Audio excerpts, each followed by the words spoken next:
अस्सलामुअलैकुम दोस्तों, चैनल में खुशामदीद।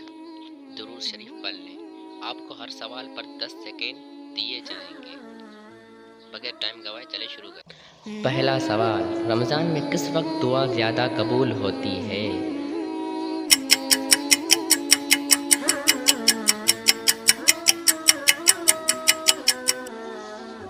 जवाब, अफ्तार के वक्त।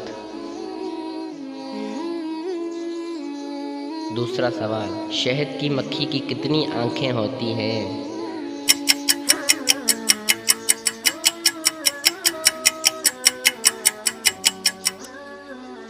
जवाब, 5 आँखें होती हैं। तीसरा सवाल, मलकाए दीमक एक दिन में कितने अंडे देती है?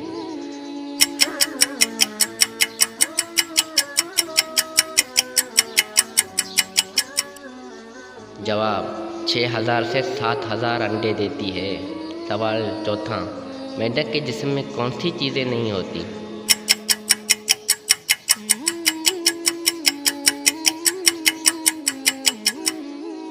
जवाब, गर्दन, उंगलियां, नाखून नहीं होते। पांचवा सवाल, क्या मुस्तजनी से रोज़ा टूट जाता है?